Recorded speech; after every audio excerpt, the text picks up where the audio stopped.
ये है talks news network और आप देख रहे हैं पॉलिटॉक्स, राजनीति का कच्चा चिट्ठा। राजस्थान के माननीय मुख्यमंत्री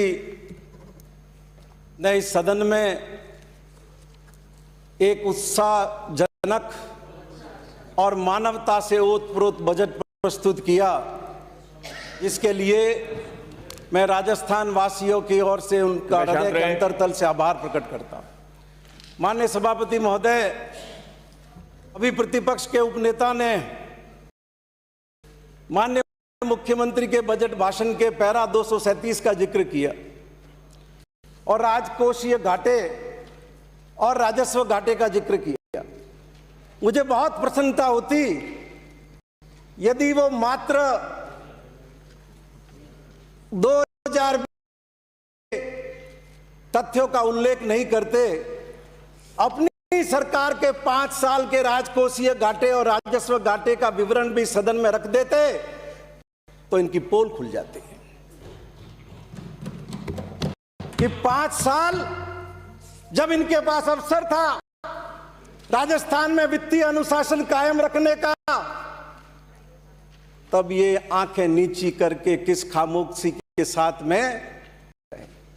अब राजस्थान के इस सर्वोच्च सदन में आप रिफाइनरी का जिक्र करते हैं। क्या आप राजस्थान की जनता को बताएंगे कि 2013 में जिस रिफाइनरी का जिक्र हुआ 5 साल पूरी क्यों नहीं हुई, और उस रिफाइनरी का काम शुरू नहीं करके कौन से निजी क्षेत्र के रिफाइनरी वालों का और अपने निजी मित्र आपके मुंह से वित्तीय अनुशासन की बात शोभा नहीं देती। इसी राजधानी के अंदर, इसी सिविल लाइंस के चंद जी का निवास है। पूरा राजस्थान जानता है कि द्रव्यवती नदी के प्रोजेक्ट में बिना किसी स्वीकृति के, बिना किसी बजट प्रावधान के, बिना किसी कार्य स्वीकृति के 200 करोड़ रुपए खर्च करने का काम आपने किया था। आप वित्तीय अनुशासन की बात। और माननीय सभापति महोदय, इन्होंने जिक्र किया, ये क्या माननीय अध्यक्ष जी, आप अपना जारी रखें। सॉरी, कृपया शांत रहे। डिस्टर्बिंग में या तो इनको बाहर चला जाए, चैंबर है इनके पास। माननीय सदस्य मौलिक विचार व्यक्त कर रहे हैं। प्लीज विराजिए, प्लीज माननीय सदस्य अपने स्थान पे विराजिए। माननीय सभापति महोदय, सदन में इकलौते मंत्री मौजूद हैं और उनको भी बीजेपी के लोग जा करके डिस्टर्ब करते हैं। ये बहुत अनफॉर्चुनेट है माननीय सभापति महोदय।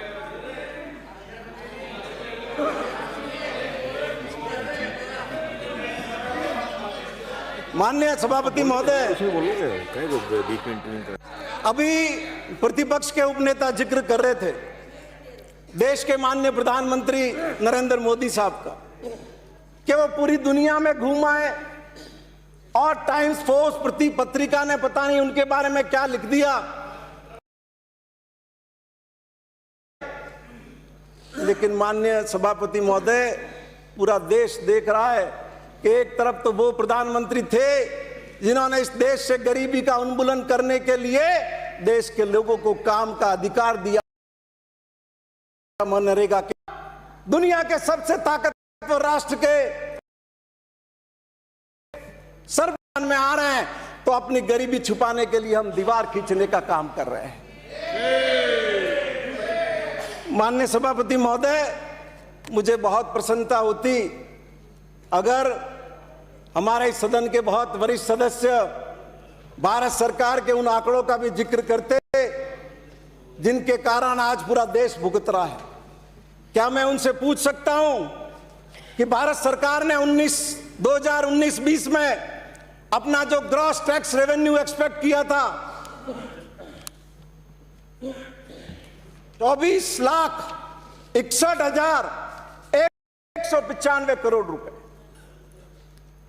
अगर आपके देश के प्रधानमंत्री इतने ही विश्व के पसंदीदा शख्सियत हैं, तो इस भारत देश का ग्रॉस टैक्स रेवेन्यू घट करके 21,63,423 करोड़ रुपए क्यों हो गया?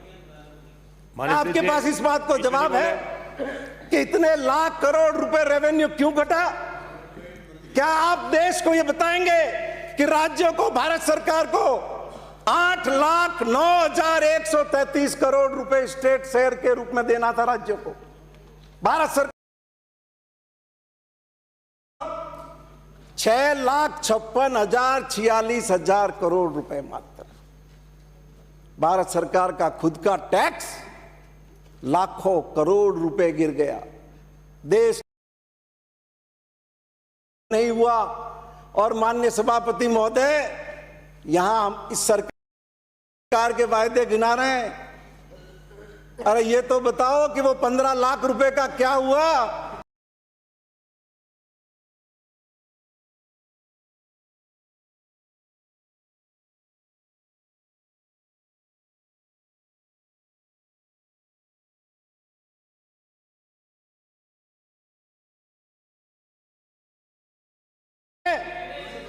अरे बजट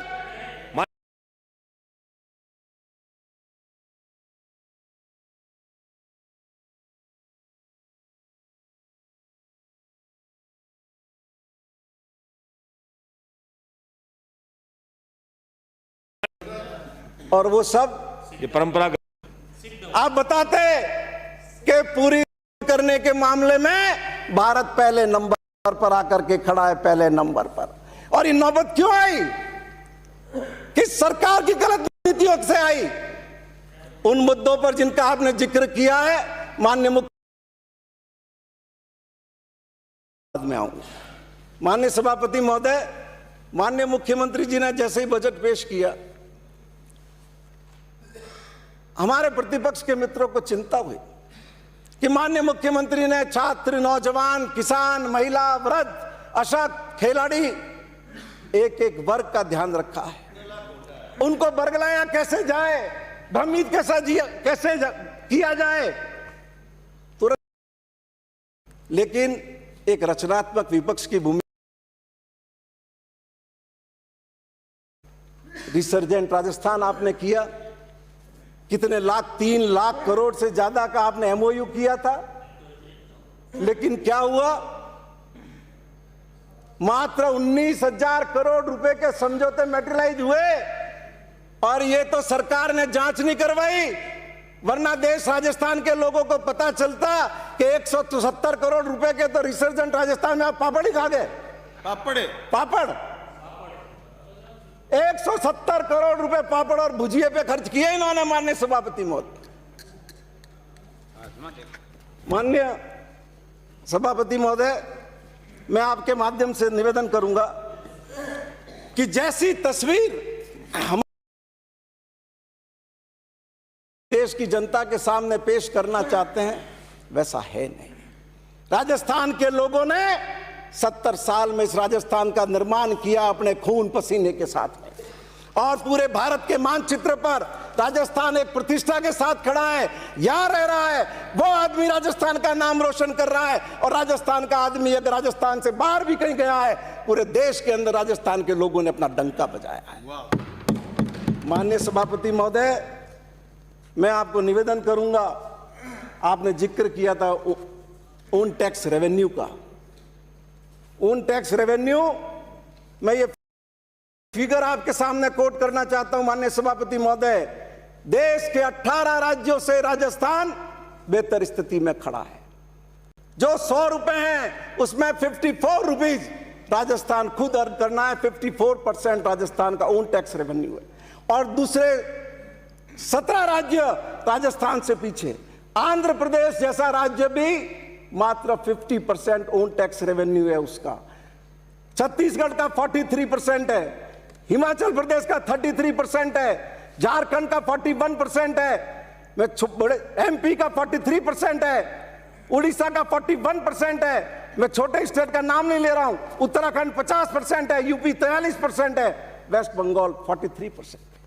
राजस्थान वो स्टेट है जो 54% जिसका अपना रेवेन्यू है। इसलिए राजस्थान की ऐसी निराशाजनक तस्वीर माननीय प्रतिपक्ष के उपनेता देश के सामने पेश न करें। मैं आपके माध्यम से निवेदन करना चाहूंगा, माननीय सभापति महोदय कर रहे थे, मैं आपको बताना चाहूंगा कि राजस्थान उन स्टेट के अंदर है, माननीय सभापति महोदय, जिसका कैपिटल एक्सपेंडिचर देश के 18 राज्यों से भी ज्यादा है। राजस्थान 18%, ये नीति आयोग का मैं स्टेटमेंट कोट कर रहा हूं, during the 2015-20 period states on aggregate have incurred 85% of their expenditure on revenue component and 50% on capital outlay. ये फिगर कोट किया, लेकिन राजस्थान का फिगर कैपिटल आउटले का 18% से ऊपर है। मतलब परिसंपत्तियों के परिसृजन में राजस्थान बेहतर परफॉर्म कर रहा है। माननीय सभापति महोदय, मैं आपके माध्यम से यह भी निवेदन करना चाहूंगा, ये बड़ा राजस्व घाटे का जिक्र कर रहे हैं। राजस्थान राजस्व घाटे में आया कब?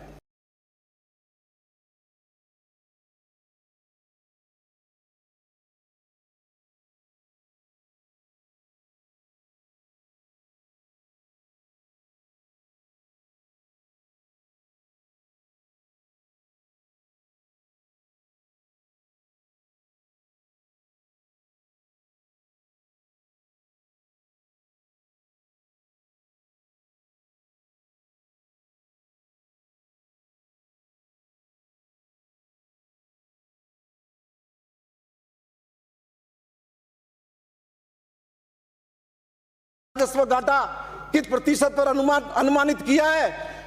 राजस्थान का आने वाला समय, आने वाला भविष्य, आने वाली पीढ़ी राजस्थान के मुख्यमंत्री को इस बात के लिए धन्यवाद देगी कि उन्होंने राजस्व घाटा, जो लगातार आपके शासन के अंदर असंतुलन में था, उन्होंने संतुलन पर लाने का काम किया है।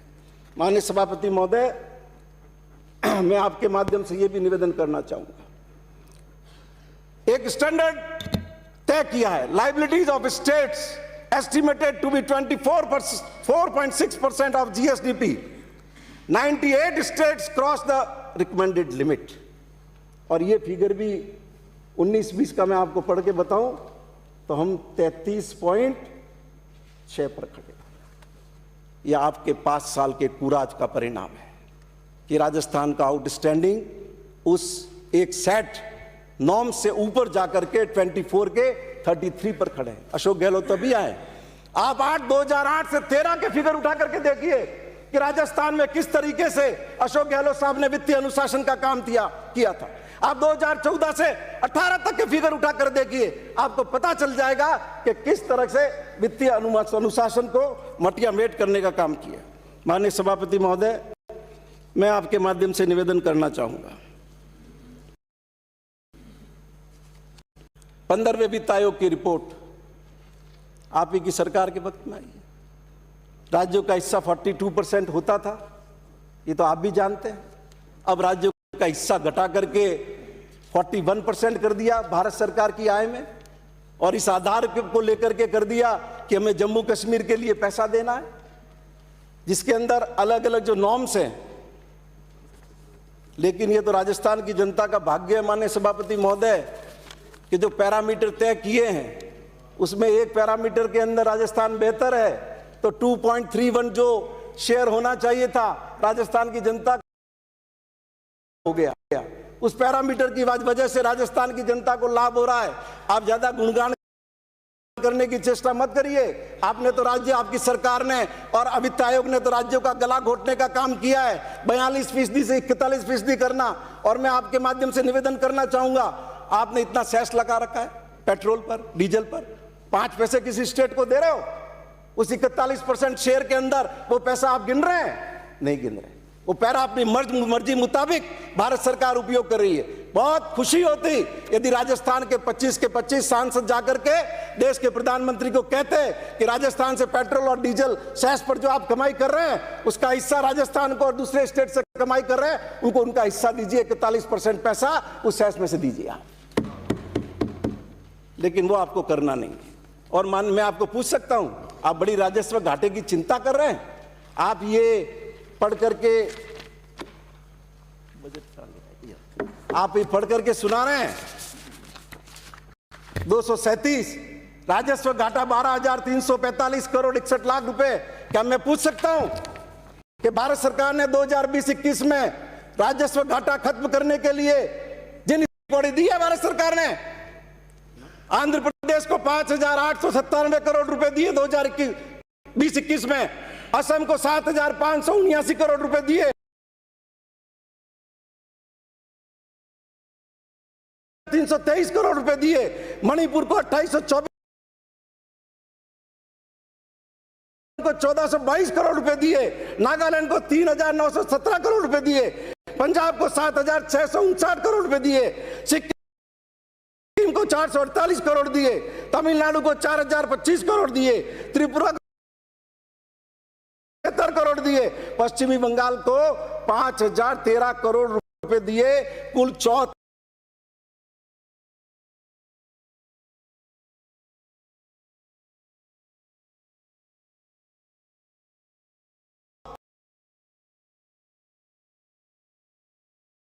25 सांसद आपको जिता करके दिए, कोई गुनाह किया है?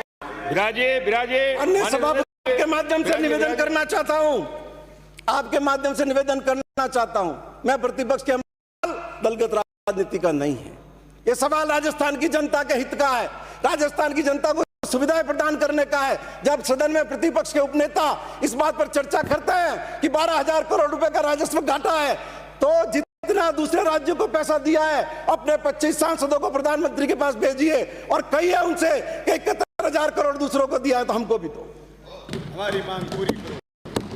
माननीय सभापति महोदय, और मैं आपके माध्यम से निवेदन करूंगा, किस बात पर राजस्थान की सरकार की आलोचना, क्या परफॉर्मेंस में गड़बड़ी रही है? प्रति व्यक्ति आय लीजिए आप प्रचलित कीमत पर, 18-19 में 1,10,606 रुपए थी, 19-20 में क्या है? 1,18,159 रुपए आय बढ़ी है प्रति व्यक्ति।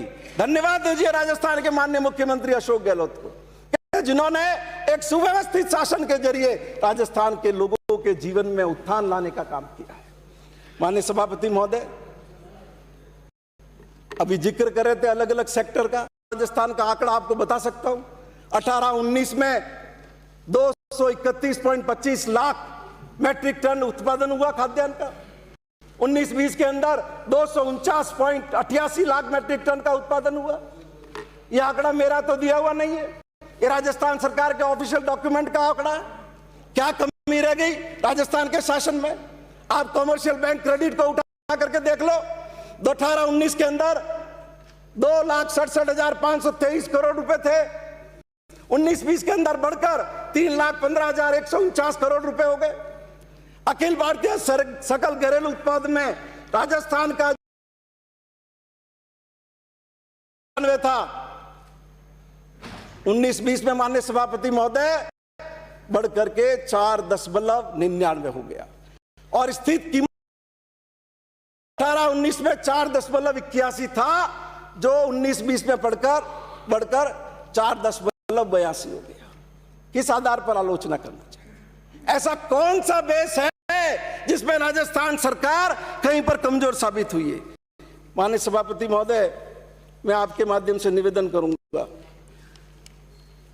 कुल प्राप्तियां, टोटल रिसिप्ट एस्टिमेट, संशोधित अनुमान क्या था 19-20 का? 1,80,162 करोड़। 20-21 का अभी अनुमानित क्या है? 1,80,482 करोड़। कहां कम हुआ? और माननीय सभापति महोदय, देश की सरकार ने वायदा किया था प्रधानमंत्री मोदी जी ने 1 करोड़ सरकारी नौकरियां देने का, और बाद में कह दिया 2 करोड़। प्रताप सिंह जी सही कह रहे हैं, 2 करोड़ 2 कह दिया उन्होंने। और बाद में जब हमारे बेरोजगार मित्रों ने रोजगार मांगा तो क्या कहा? पकोड़े तलो। लेकिन मुझे खुशी है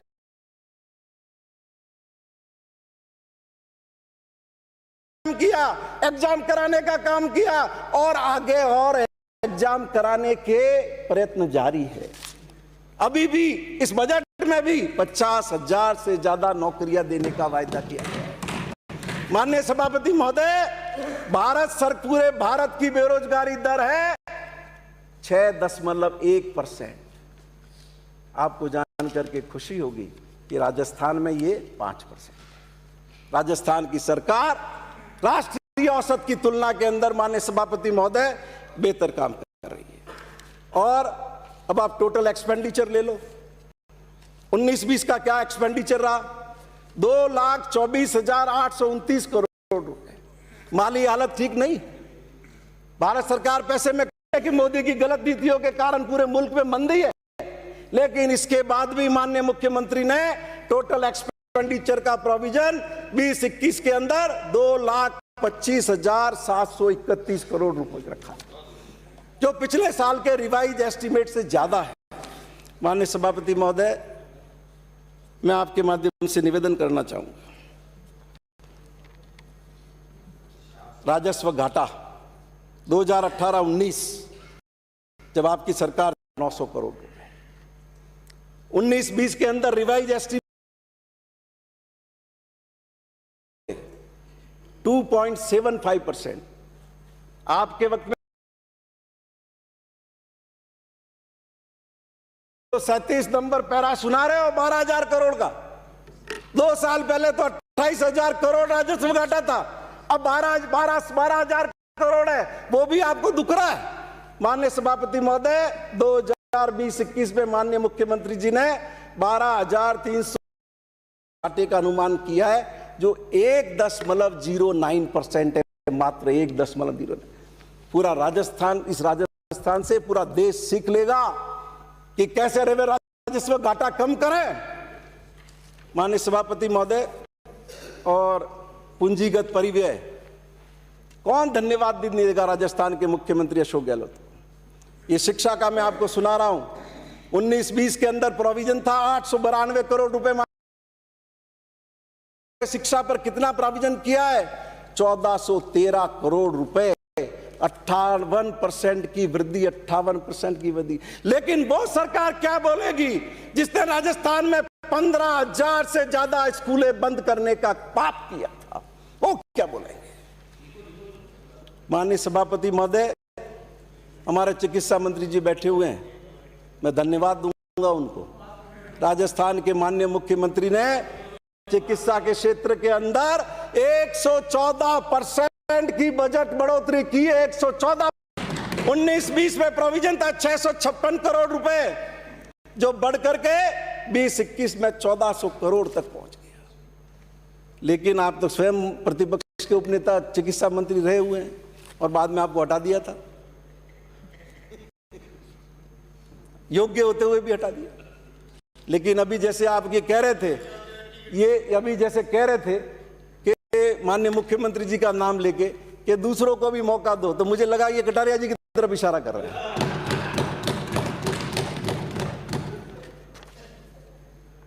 माननीय सभापति महोदय, मैं आपके माध्यम से निवेदन करूंगा, ये शिक्षा, खेल, कला और संस्कृति हमारी एक टोटल ओवरऑल डिमांड है। इसके अंदर ये सारे छोटी छोटी डिमांडें भी शामिल होती है। माननीय सभापति महोदय, 2,143 करोड़ रुपए और 20-21 में बढ़कर हो गया 40,017 करोड़ रुपए। तो यह ऐतराज है। माननीय सभापति महोदय, जलापूर्ति, स्वच्छता, आवासन एवं शहरी विकास 19-20 में संशोधित प्रावधान था 13,487 करोड़ रुपए, जिसको माननीय मुख्यमंत्री जी ने बढ़ा करके कर दिया 16,224 करोड़ रुपए, मतलब 20% की बढ़ोतरी। स्वास्थ्य एवं परिवार कल्याण का मैंने आपको पहले ही जिक्र कर दिया कि 13,541 19-20 का संशोधित प्रावधान था, वो 14,700 करोड़, मतलब 9% बढ़ोतरी में आ गया। कृषि एवं संबद्ध गतिविधियां 11,129 करोड़ का प्रावधान था रिवाइज एस्टीमेट में 19-20 में, वो बढ़ करके हो गया 11,441 करोड़, 3% की बढ़ोतरी। और माननीय परिवहन मंत्री जी, माननीय मुख्यमंत्री जी ने आपका भी कल्याण किया है। 6,380 करोड़ का प्रावधान था, जिसको बढ़ा करके किया 7,182 करोड़, मतलब 13% की बढ़ोतरी परिवहन के बजट में हुई है माननीय सभापति महोदय। और हमारे जो पुलिस के मित्र हैं, 6,604 करोड़ का प्रावधान था, जिसको बढ़ा करके किया माननीय मुख्यमंत्री जी ने 7,005 करोड़, मतलब 6% की बढ़ोतरी। मैंने पहले कृषि का पढ़ा, अब सिंचाई एवं बाढ़ नियंत्रण का पढ़ रहा हूं, क्योंकि प्रतिपक्ष के उपनेता ने कहा था कि किसानों की बर्बादी चालू हो गई। अब ये बर्बादी कहीं गुजरात की देख के तो नहीं आए, क्योंकि राजस्थान की सरकार ने तो सिंचाई एवं बाढ़ नियंत्रण में 4,875 करोड़ के पिछले साल के संशोधित प्रावधान की तुलना में इस साल 5,638 करोड़ रुपए रखे हैं, जो पिछले साल की तुलना में 16% ज्यादा है। माननीय सभापति महोदय, मैं आपके माध्यम से निवेदन करूंगा, स्टेट का ओन टैक्स आप जिक्र कर रहे थे, 19-20 का रिवाइज एस्टीमेट क्या था? 70,351 करोड़, सही है। और इस साल अनुमानित क्या है? 77,030 करोड़ रुपए, 77,030 करोड़ रुपए, जो 9.5% ज्यादा है। अनुमान कुछ ही लगा लो।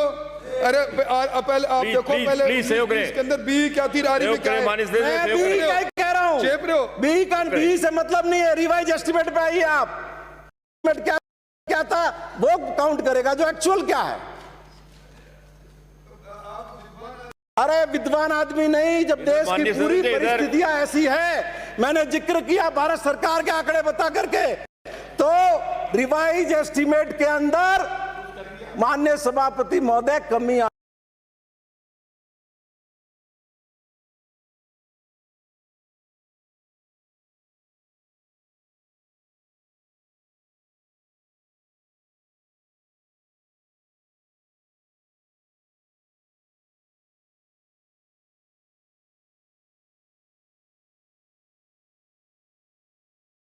$73,400 करोड़, मतलब 10.6% की वृद्धि है माननीय सभापति महोदय। अब माननीय सदस्य अंकित नहीं होगा, अंकित नहीं होगा। मेरे को उन्होंने इल्ड किया, ये जो बी था 2019-20 का, उसकी आरी में आप आए, इसका मतलब आपके यहाँ जो बी के प्रोजेक्शन होते हैं उससे आप कम लेकर आए या ज्यादा लेके आए। अब आगे बी तो कितनी कर लो आप, और ये भी सकते हैं कि आपने 1,10,000 का आउटले लिया है, कम किया है, क्यों बात करते हो? कोई आप विद्वान आदमी हो, बी कुछ होती नहीं है। बिराजी तो बी नहीं होगी तो चर्चा तो बजट पर ही होगी ना, काल्पनिक आधार पर थोड़ी होगी। जो माननीय मुख्यमंत्री ने बजट प्रस्तुत किया उसी पर चर्चा होगी ना, आपके आधार पर कल्पना थोड़ी कर सकेगा।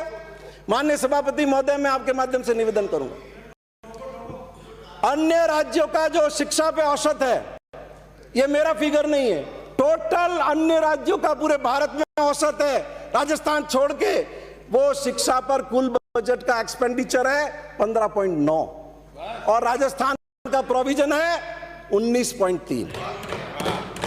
इसी तरीके से हेल्थ में भी अन्य राज्यों का औसत है, जो बड़े राज्यों का है। राजस्थान के इस बजट में प्रपोज किया है टोटल बजट का 7.1% माननीय सभापति महोदय। इसी तरीके से ग्रामीण विकास में अन्य राज्यों का पूरे देश के मिलाकर के जो औसत बनता है वो है 6.2 और राजस्थान का बन रहा है 6.4 माननीय सभापति महोदय। मैं आपके माध्यम से निवेदन करना चाहूंगा, अब आ जाइए आप देनदारियों का। मैंने आपको जिक्र कर दिया माननीय सभापति महोदय कि माननीय मुख्यमंत्री जी 2% से भी कम पर उसको ला रहे हैं। अब राजकोषीय घाटा 18-19 में क्या था? 3.7, 19-20 में क्या रहा? 3.2 और इस बार माननीय मुख्यमंत्री जी ने 3% है तो 2.99 पर फिर भी 3% मान लिए, 3% अनुमानित किया है। तो इस विषम परिस्थितियों के अंदर भी माननीय मुख्यमंत्री जी अगर राजकोषीय घाटे को साध करके शासन चला रहे हैं, इससे बेहतर क्या हो सकता है? और अभी तो उठ के भी चले गए, कोई बात नहीं। बकाया देनदारियां माननीय सभापति महोदय 18-19 की थी 33%, जो 20-21 के अंदर भी 33% मेंटेन रहेगी। माननीय सभापति महोदय, मैं आपके माध्यम से निवेदन करूंगा, जीएसटी के अंदर संशोधित अनुमान था 25,605 करोड़ रुपए, जो 2021 में अनुमानित किया है 28,250 करोड़ रुपए, मतलब सीधी वृद्धि 19-20 की तुलना के अंदर 10.3% की वृद्धि है। और 2020-21 में टोटल जो रेवेन्यू रिसिप्ट है उसका 16.3% है। माननीय सभापति महोदय, सेल टैक्स और वैट 20,000 करोड़ का अनुमान था, इस बार 21,000 करोड़ का अनुमान किया। एक्साइज में 10,500 करोड़ का अनुमान था पिछले साल, बढ़ा करके 12,500 करोड़ अनुमानित किया है। स्टैंप ड्यूटी वगैरह में 5,350 करोड़ था, और जिसको 5,600 करोड़ का लक्ष्य माननीय मुख्यमंत्री जी ने दिया है। इसी तरीके से वाहन टैक्स पर 5,000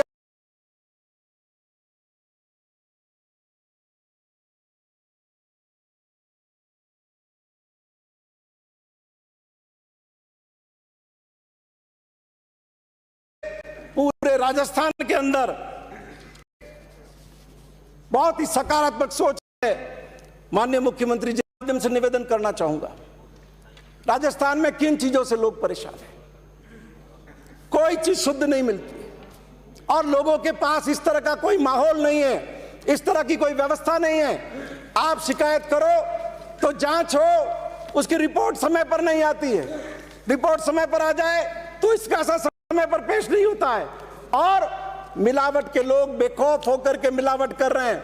लोगों में कैंसर फैल रहा है, लोगों का स्वास्थ्य खराब हो रहा है, लेकिन माननीय मुख्यमंत्री जी ने फिर से राजस्थान की जनता के स्वास्थ्य को, जीवन को बचाने के लिए शुद्ध के लिए युद्ध अभियान को आगे बढ़ाने की घोषणा की है। हर जिले में माननीय सभापति महोदय एक लैब की स्थापना की जाएगी, और नमूने की जो जांच रिपोर्ट है वो राजस्थान सरकार ऑनलाइन माननीय सभापति महोदय देगी। इन मिलावटखोरों के खिलाफ कार्रवाई के लिए माननीय मुख्यमंत्री ने अथॉरिटी के गठन का ऐलान किया है। इसके साथ साथ फास्ट ट्रैक कोर्ट में ये मिलावटखोरों के मामलों की सुनवाई होगी।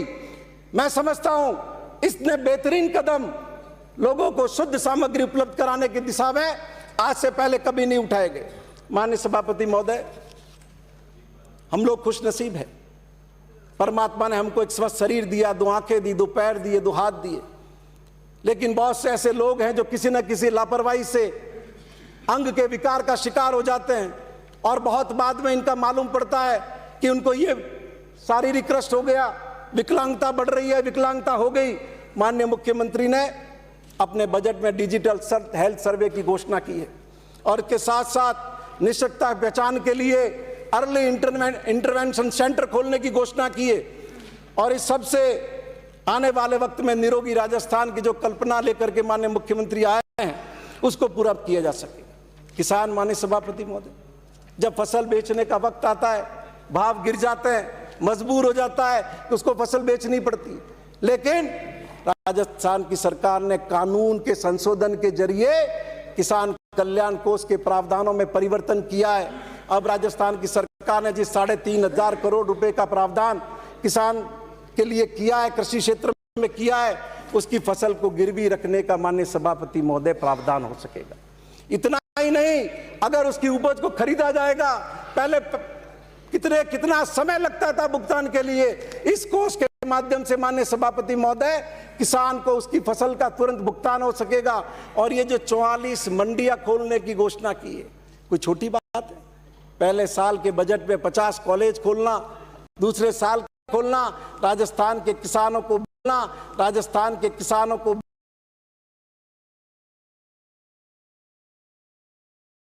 बिचौलियों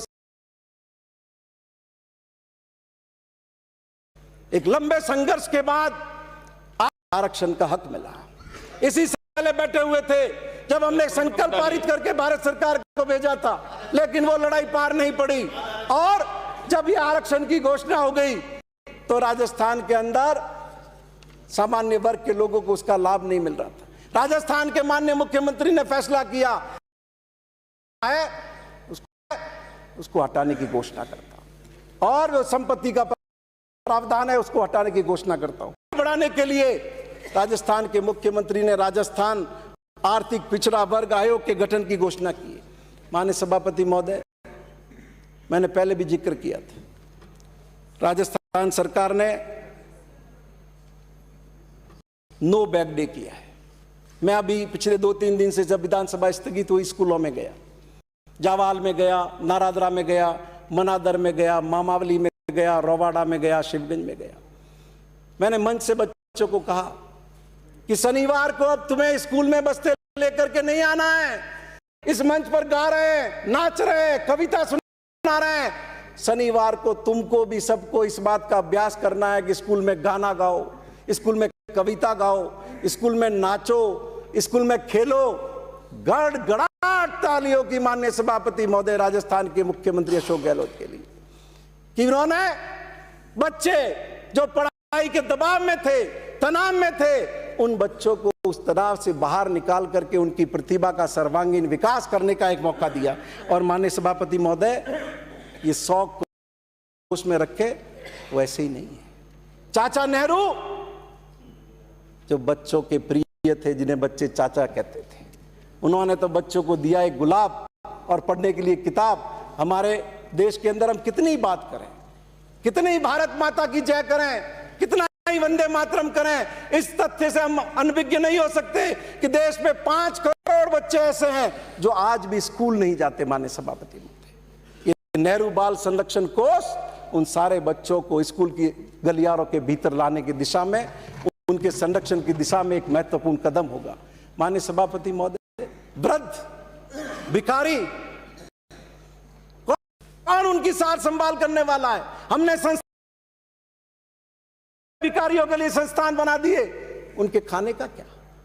माननीय सभापति महोदय, राजस्थान के माननीय मुख्यमंत्री जी को मैं धन्यवाद दूंगा कि उन्होंने 2,500 रुपए उन भिखारियों के लिए मैस भत्ता रखा है, 2,500 रुपए उन वृद्धों के लिए मैस भत्ता रखा है, जिसके माध्यम से एक नागरिक कर्तव्य का पालन हम सब भी कर सकेंगे। और सरकार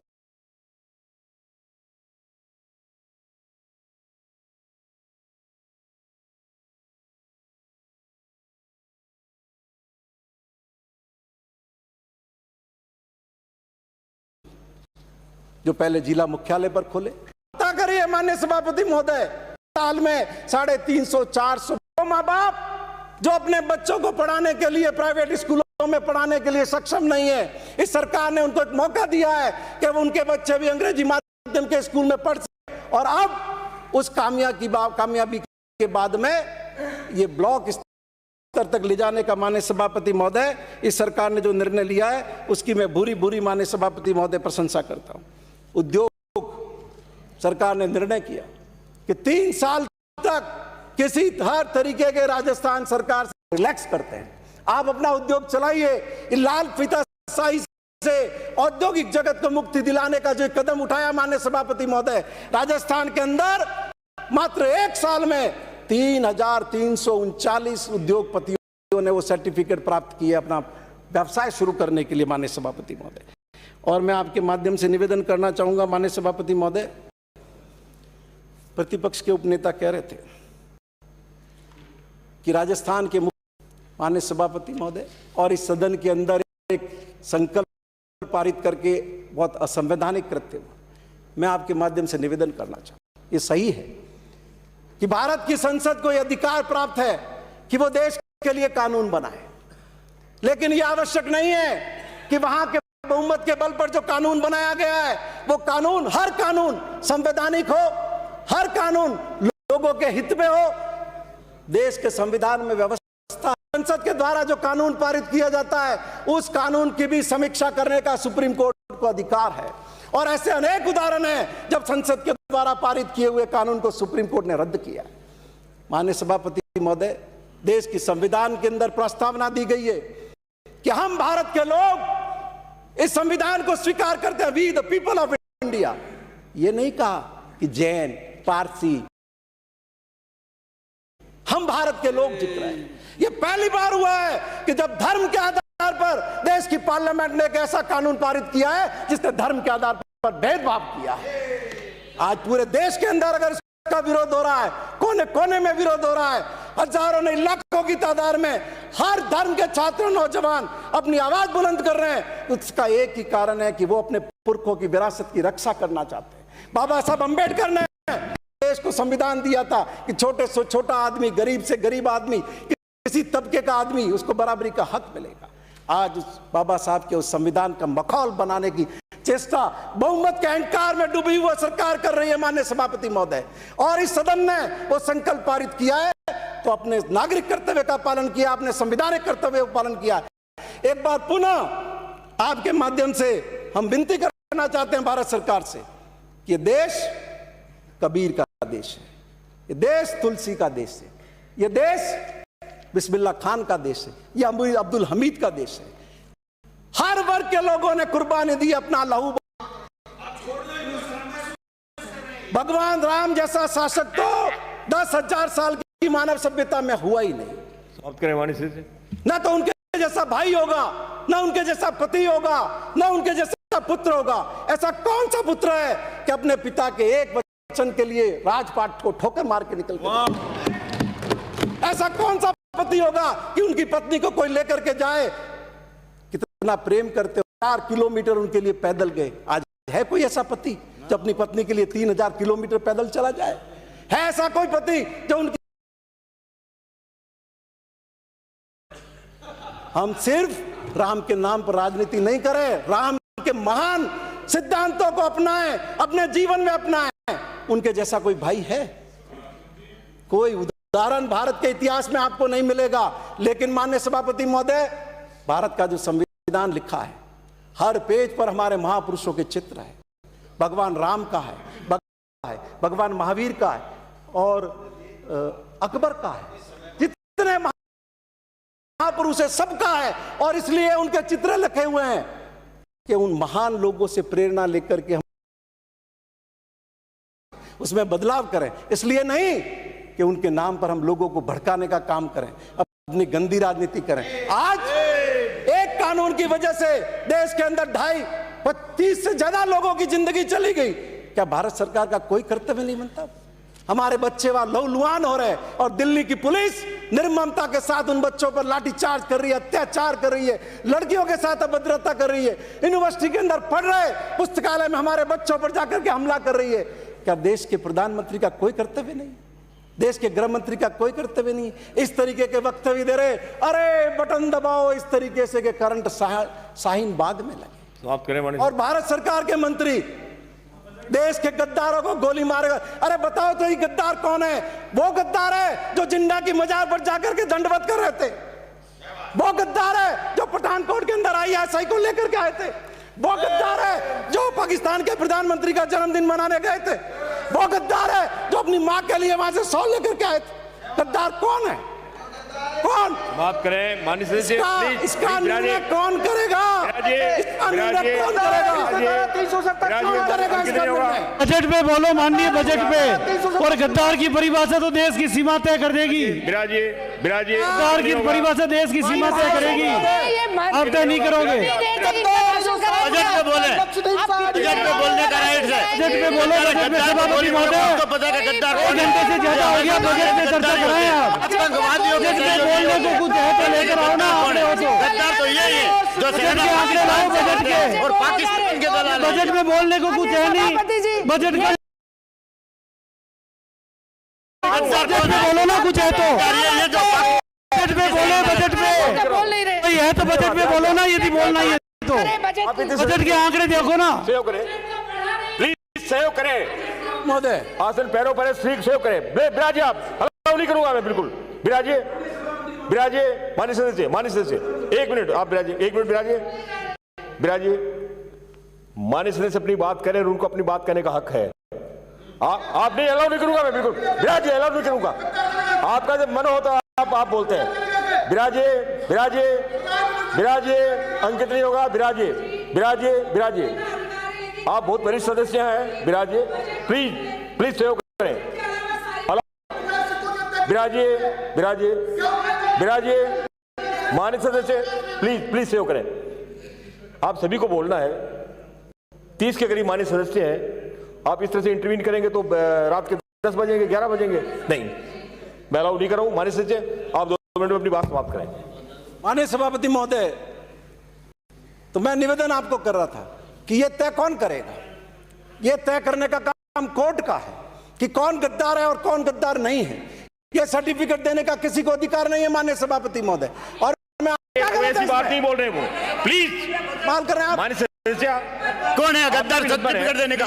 ये अपना हमेशा बजट पे बोले, बाहर की बातें यहाँ करने की क्या जरूरत है? हमेशा मतलब गद्दार कौन है आपको पता है? छाती पे हाथ रख के पूछो कि गद्दार आपके हैं, कांग्रेस है गद्दार, गोली मारो, ये गद्दारों का काम है। जो बजट पर बोला जाए सभापति बिराजिए, अंकित नहीं हो रहा, बिराजिए तो ही सदन में होगा। ये बिना बजट की बातें से सदन में इन्होंने शुरू करी तो अब हम सब बोलेंगे। जब हम सब बोलेंगे तो हमें कोई नहीं टोकेगा। फिर बोल रहे हैं आप, बिराजिए आप। मैं आखिरी बात निवेदन करके बिराजिए, मैं फिर आपसे कह रहा हूं बिराजिए। एक आखिरी बात निवेदन करके अपनी बात खत्म करता हूं। माननीय सभापति, मत करिए हाउस को, प्लीज सेव करें। माननीय सभापति महोदय, 2 मिनट में बात समाप्त करें। माननीय खत्म करो। राजस्थान की सरकार जन आधार कार्ड लेकर के आई है। वे राजस्थान की सरकार के बर्बाद हुए। माननीय सभापति महोदय, उस भामाशाह कार्ड पर एक भारतीय जनता पार्टी का निशान लगा दिया, वसुंधरा राजे का फोटो लगा दिया। क्या जिंदगी भर के लिए मुख्यमंत्री बनी थी? क्या हमेशा के लिए भारतीय जनता पार्टी का राज रहने वाला था? किस आधार पर आपने एक सरकारी डॉक्यूमेंट अपने और अपनी पार्टी का चिन्ह लगाया? किस आधार पर एक 5 साल के लिए चुनी हुई मुख्यमंत्री का फोटो लगाया? और किस आधार पर अपनी पार्टी का कलर लगाया उसके अंदर? आपको समायाचना करनी चाहिए राजस्थान की जनता से। 400 करोड़ रुपया राजस्थान की जनता का। बिराजिए माननीय सदस्य, बिराजिए प्लीज, समाप्त हो गया आपका। श्रीमती सभापति महोदय, प्लीज ये समाप्त करो। माननीय सभापति महोदय, ये जनाधार कार्ड माननीय मुख्यमंत्री अशोक गहलोत को इसलिए लाना पड़ा।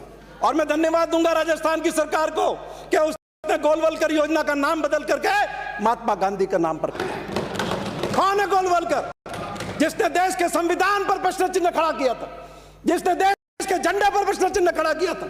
उनका लिखित डॉक्यूमेंट मौजूद है, उनकी लिखी हुई किताब मौजूद है। और उनके नाम पर इस तरीके से राजस्थान की जनता का चुना हुआ पैसा, राजस्थान की जनता का पैसा। माननीय सदस्य, सभापति महोदय, सभापति महोदय, ये चाहते यही है, जब भी बात करते हैं मंत्री कभी जिंदगी बन गया, मंत्री नहीं बनाएंगे। 400 करोड़ कहाँ से आ गए? 400 करोड़ का कोई आंकड़ा हो तो वो भी ला कर दो। बातें करके सदन का समय जाया कर रहे हैं माननीय सभापति महोदय। पूरे नहीं हो रहा है। एक परंपरा आप डलवा रहे हो खुद, जिसे सदन में गलत परंपरा डल रही है। ये गलत परंपरा डल रही है। बाद में हम भी बोलेंगे ये कौन सा तरीका है? हटाया जाए। ये पूछ रहे गोलवलकर जी कौन है, हम पूछ रहे हैं कि भाई राजीव गांधी कौन है? इंदिरा गांधी। बिराजिए माननीय सदस्य, बिराजिए, अंकित नहीं हो रहा है। बिराजिए, अंकित नहीं होगा, बिराजिए आप। सदस्य चौमू से आने वाले माननीय सदस्य बिराजिए, माननीय सदस्य बिराजिए। पूरा राजस्थान देख रहा है आपको यूट्यूब पे। आपका इस तरह से आप हाउस को चला रहे हैं। बिना आप लोगों के सहयोग के हाउस प्रॉपर्ली नहीं चल पाएगा। मेरा आप सभी से विनम्र आग्रह है, सभी को अपनी बात कहें, शासन को अपने सदन की गरिमा बनी रहे। और माननीय सदस्य, आप काफी वरिष्ठ हैं, हर बात में नहीं अलाउ नहीं कर रहा हूं मैं आपको, हर बात में खड़ा होना जरूरी है आपका। अब इतने वरिष्ठ सदस्य हैं, आप माननीय सदस्य बिराजिए, अंकित नहीं होगा, बिराजिए। बार बार कहने के बावजूद भी आप खड़े हो रहे हैं। परंपराएं निभाइए। सदन आपको देख रहा है, पूरा राजस्थान आपको देख रहा है। सदन की गरिमा आप सभी से है, अकेले आसन का दायित्व तो नहीं है, आप सभी हैं। आप सभी हैं तो सदन की गरिमा है। प्लीज सेव करें। श्रीमती शकुंतला बिराजिए, माननीय सदस्य पहली बार आप आए हैं, बिराजिए, अंकित नहीं होगा, बिराजिए, पहली बार आए हैं। यूनिवर्सिटी नहीं है ये, यहां जो कुछ सीख रहे बाहर नहीं सीख पाएंगे आप। ये सदन है जो आपको सिखाता है, गरिमापूर्ण व्यवहार होना चाहिए आपका। मैं अलाउ नहीं करूंगा माननीय सदस्य। ये है टॉक्स न्यूज नेटवर्क और आप देख रहे हैं पॉलिटॉक्स, राजनीति का कच्चा चिट्ठा।